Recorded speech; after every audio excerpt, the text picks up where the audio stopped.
Hai, Assalamualaikum. Hari ini kita akan belajar bab 8,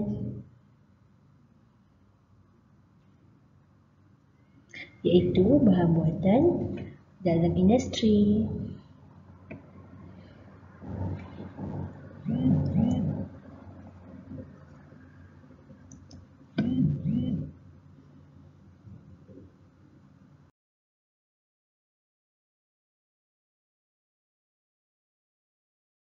Bab ini kita akan belajar tentang alloy dan kepentingannya.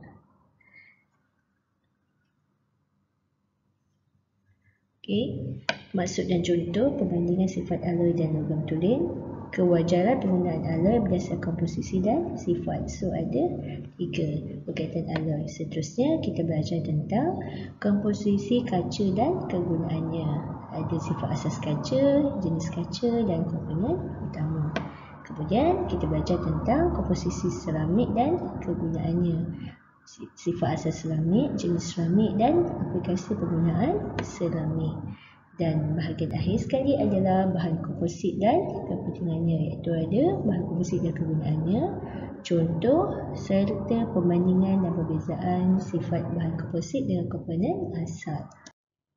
Okey, apa itu alloy? Okey, alloy adalah campuran dua atau lebih unsur mengikut ratus komposisi tertentu yang mana unsur utamanya adalah logam. Okey, contoh alloy. Okey, kita ada keluli nikarat untuk membuat sudu dan kalfu. Kita ada gangsa untuk membuat pingat. Okey, kita ada loyang untuk membuat kunci, contohnya ya. Kemudian kita ada duralumin membuat badan kapal terbang, piuta membuat jendela mata dan keluli membuat badan kereta. Okey, perbandingan sifat alloy dan logam tulen. Okey, permukaan alloy. Okey, berkilat, logam tulen pudar. And then sifat tahan kakisan, alloy tahan kakisan, logam tulen mudah kakis. And then sifat kekerasan, alloy keras dan logam tulen kurang keras. Okey, seterusnya saiz atom alloy berbeza, logam tulen sama, susunan zarah tidak teratur untuk alloy, logam tulen teratur. Apabila daya dikenakan, alloy atom sukar untuk menggelongsor, manakala logam tulen senang untuk menggelongsor. Okey, lukisan susunan zarah pula adalah begini alloy.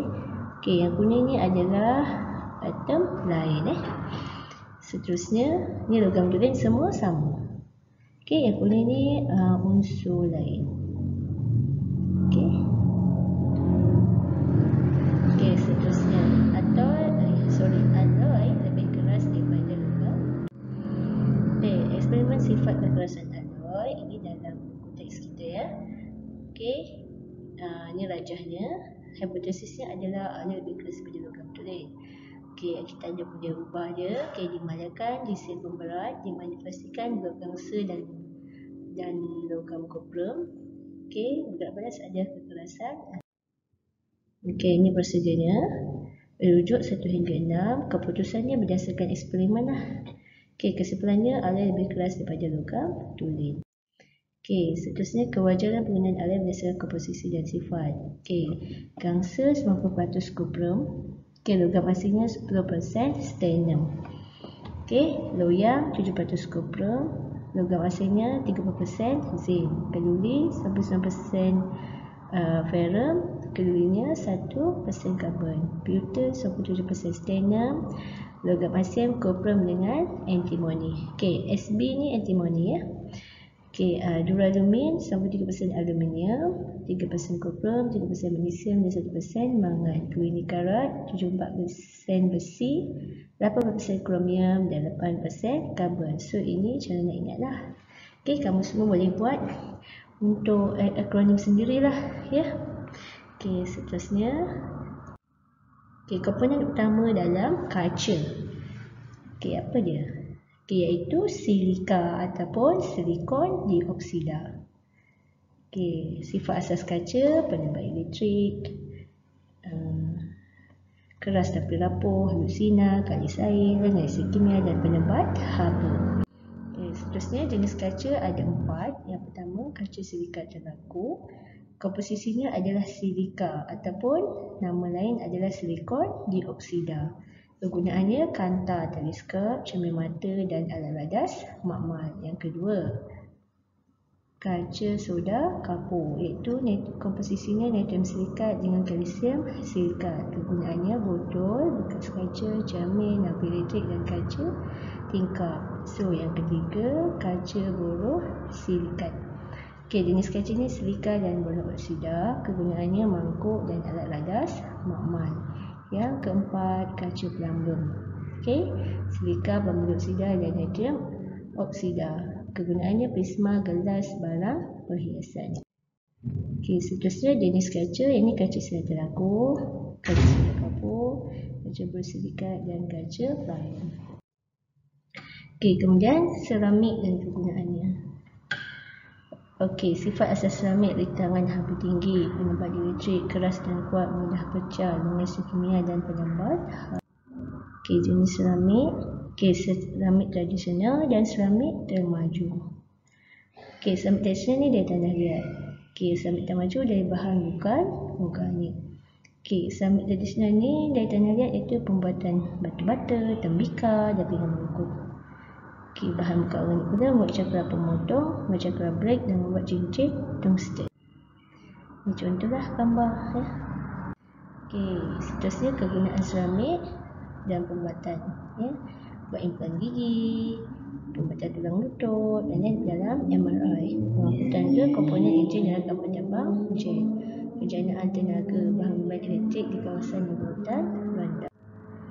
Kemudian bahan komposit dan kepentingannya, gabungan dua atau lebih bahan yang bukan homogen, iaitu bahan matriks dan bahan pengukuhan. Contohnya adalah gentian optik, kaca gentian, superkonduktor, kaca fotokromik dan konkrit diperukuran. Ini semua bahan komposit ya, ada 5. Ini contoh bahan matriks. Bahan matriks ni lignin, bahan pengukuhan ni gentian selulosa. Ini bahan kompositnya. Ini bahan komposit dan kegunaannya: konkrit perburukan dalam tulang keduli ya.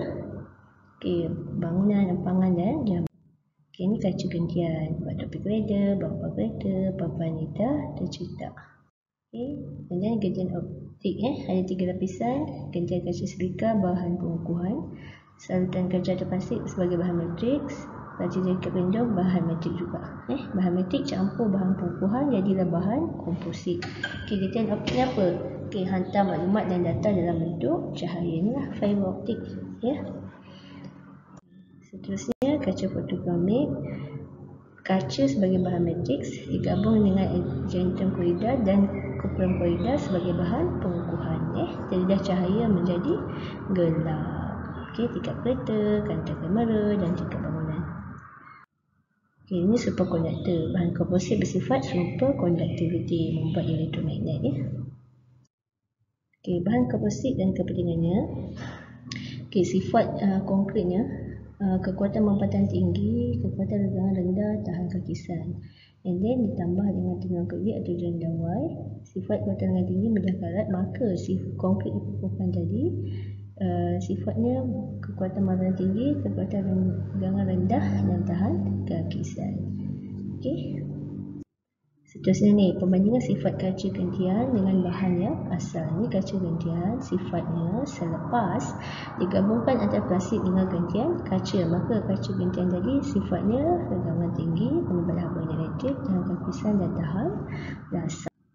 Seterusnya gentian optik ni tadi sifatnya kekuatan lompatan tinggi dan fleksibel, hasil pada plastik dan gentian kaca lah.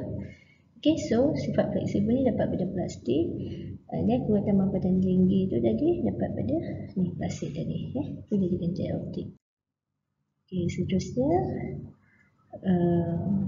kaca fotokromik, sifatnya sinar, menyerap sinar UV, penyerapan sinar UV bergantung pada keamatan cahaya. So ini gabungan daripada kaca dan argentum korida tadi lah. Kemudian ada superkonduktor YBCO, sifatnya tiada rintangan elektrik pada suhu yang sangat rendah. Inilah daripada 4 bahan tadi so kita masuk dalam latihan. Yang pertama, gangsit ialah satu alloy daripada kuprum. Nyatakan nama unsur tambahkan pada kuprum untuk bentuk gangsit. Apa jawapannya? Itu sternum sternum. Okey, sedangkan mengapa gangsa lebih keras daripada cupulum tulen? Okey, kenapa? Gangsa ni alloy kan, ni cupulum tulen kan. Okey, sebab dalam alloy ada kehadiran unsur lain maka dia kurang susah untuk membuat unsur jadi dia lebih kuat. Okey, and then penutup pula buat pada kaca. Okey, nanti yang utama kaca adalah silika. Jenis kaca yang paling sesuai untuk membuat penutup itu kaca borosilikat. Kenapa? Sebab rancangan haba tinggi. Okey, jenis-jenis kaca ada 4, seramik ada 2. Okey, jenis bahan komposit serta penggunaannya ada 5 tadi kan. Okey, so cikgu harap kamu semua buat latihan ini dalam buku nota kamu masing-masing Okey, ini dia punya jawapan. Okey, jawapan pada latihan tadi lah. Okey.